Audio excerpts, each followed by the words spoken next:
Hello, he's Tom, I'm Mary, and this is... Logged in and turned on. Regular episode, isn't it? What's your thing to bring? Where is it? My thing to bring? Well, this is the time for the big reveal. My thing is not a thing at all, actually, but it is.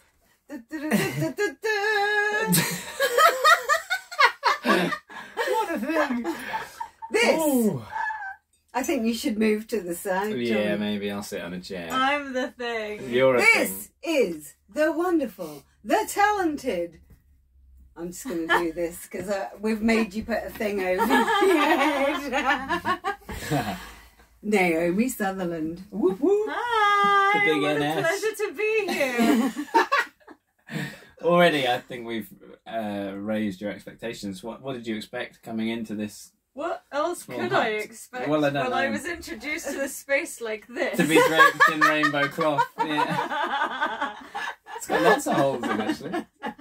No, it's you got okay, yeah. It's been ravaged by caterpillars or something. So, Naomi, I wanted to bring you onto the show. Have you seen what's happened?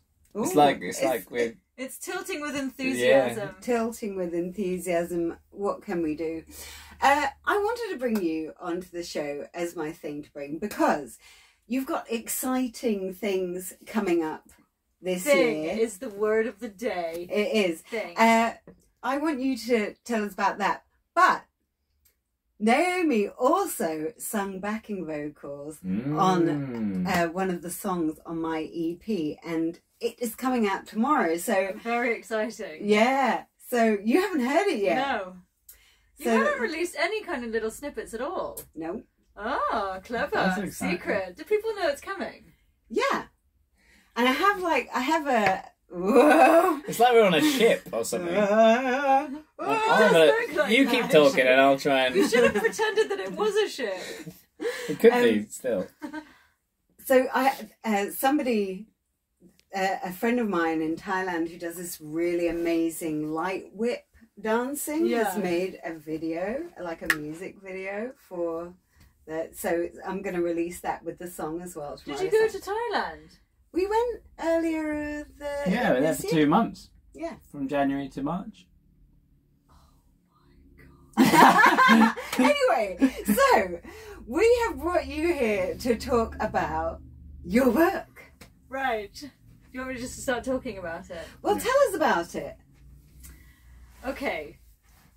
This book is... Is it about a ship? Because I'm just accepting that we're on a ship and I can't do anything about it, so...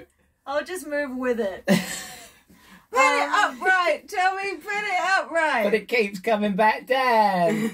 I'm just going to put my finger there. Okay, yeah. Okay. The book. So, we've been talking already about particular artistic skills so far today. This book, for me, was the project that I needed to do in my lifetime. And I'm delighted to say I've done it. So now I feel like I'm done. But it is a book about the voice, and it goes with an album. So exciting. So this is something that that we connect over because we both nearly lost our voices. I didn't know that you did. Maybe it's just been a long time since we talked about it, but yeah, so I nearly lost my voice completely too. I had surgery. It was Oh, no, I do remember that. Actually. yeah. So and fairly recently I started to feel like the same kind of, and I was really freaking out because I was like, I've still got songs to record and like what's going to happen. And this time I managed to deal with it myself and got rid of it. But at the time I was thinking, I wish Naomi's book was out already because I need it. Wait, so did you feel a nodule? I felt a lump in my throat when I was swallowing, you know, and that's how it started last time. Is that from from working too much or something? I think it can be caused by different things. I think this was the stress of moving into the house. Oh yeah, stress. Yeah, it's gone away, right? Yeah, so I managed to meditate out of meditate, deep breathing, diaphragmatic breathing, and just I think really conscious, doing all the things that I needed to do. Okay, so that's quite a nice segue actually. So basically the book is about how I lost my voice, but I didn't have a physical issue. Mine was an emotional issue, and it manifested in terms of a lost voice, which is very common. It's kind of exactly what you just said. So stress, anxiety, emotional problems, they can kind of... And then in order to write the book, I had to research the voice. So like the history of the voice, the relationship of the psyche to the voice, what the voice really is. And I have to say, the stuff I found out about... Okay, I'll tell you a fact from the book. Homo sapiens are in part defined by what they can do with their voices. In particular, putting pressure on the larynx to have a social effect is particular to our species, for example. And so losing a voice is not that simple. It's not just like some sort of like physical thing that happens. A lot of artists, a lot of singers in particular, if they have like, they get abandoned by their partners or something terrible happens, they often lose the ability to sing. And so there's this very strong, you know, when we come into the world, we're screaming. We're not just like moving. We're not silent. We're screaming. So the thing about the human being and the voice is this incredibly close relationship, very complicated. And I got into all of this stuff as I was writing the book, and then I was able to understand actually what happened in my own story. You know, so there's the universal story of the voice, and then there's what happened in my story. So it was kind of really healing, actually. I found the whole thing just like, oh, that's what happened. Oh, that makes a lot more sense. It was the best thing. I mean, as I say, it was like, it felt very epic. The whole thing, the researching, the writing. It took the writing itself didn't take that long. The editing, the editing took like 4 years. Yeah, and you go back and round and back and round, and you show it to people, and everybody's, and you just like, you know. Yeah, and it feels like you're like, it's a merry-go-round, and I want to get off now. Yeah, there was a few times that I was like, I just can't do this anymore. Yeah. But now today you've sent it off, right? So today it is done. I sent it to the printing. Wow, congratulations! The printing house. That's so cool. And so this has an album that goes with it. Yeah. So I cheated a bit on the album though. So I wrote the lyrics and I had the concept, but I basically gave all the musical work to my wonderful songwriting partner Will. This is Will Ferguson on the piano, yeah. And he does everything. So he plays all the piano lines, but he also can compose anything in any style. So even though some of the lyrics, you know, some of the stuff I'm talking about is like quite abstract, and so the lyric was like not a lyric. It was like some, and there was one song, and he was like, "What am I supposed to do with this? What is this?" And I was like, "Really sorry, I've done my best. I don't know. I don't know what that is." And then he was like, and then he vanished for a little while, a few weeks or something, and then he came back with this thing, and I was like, "It's perfect." But only I do think only he would have been able to do it, because the more crazy the piece of art that you give him, the more entertaining it is, I think, because it's a major challenge. So the album, it's not every single chapter goes with the song, but a lot of them do, and they all correlate with the themes that I'm talking about in that chapter. There is not a single song that is in the same style as in any other. So I love that. One is the top one. I'm all about that. Classical, like kind of Beach Boys, kind of Kate Bush. I should just say that for anyone who doesn't know Naomi as an artist, she has the most incredible voice. And I've heard you sing, you know, I've heard you sing Kate Bush, I've heard you sing jazz, but you know my favorite song that I've heard you sing that just like, I was like crying because it was so moving. The song from Phantom of the Opera. Yeah, that was fun. What's it called? Is it Say You Love Me? What's the...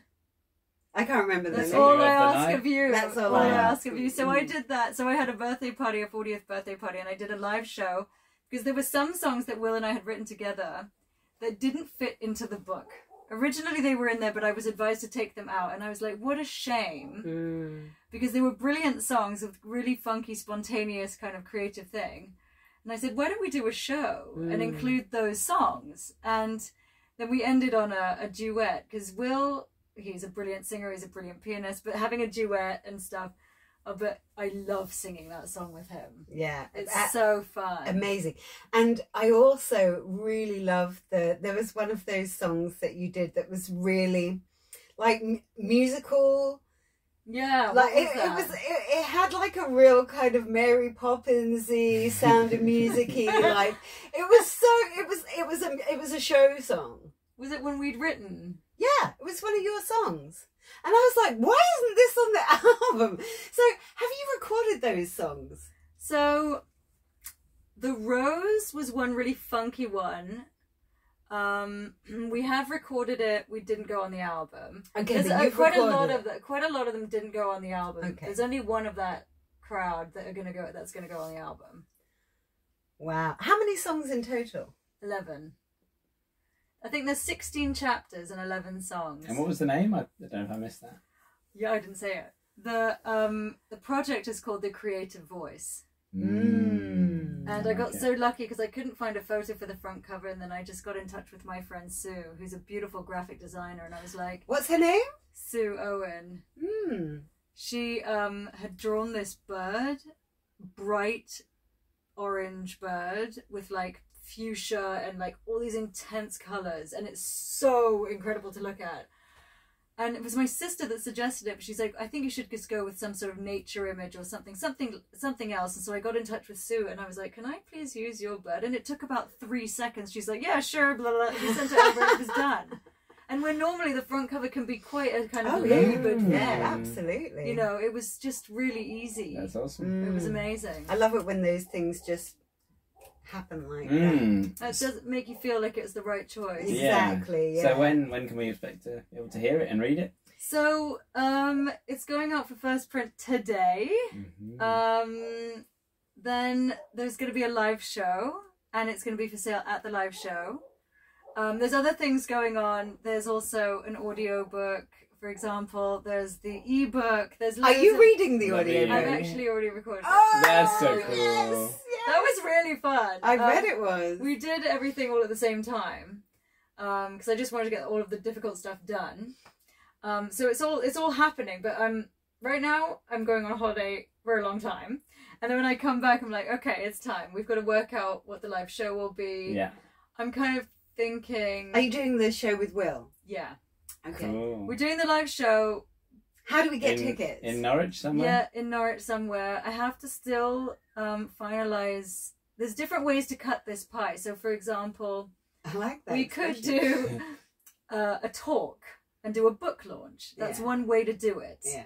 And I'm toying with that idea. But then again, the live show thing is really kind of...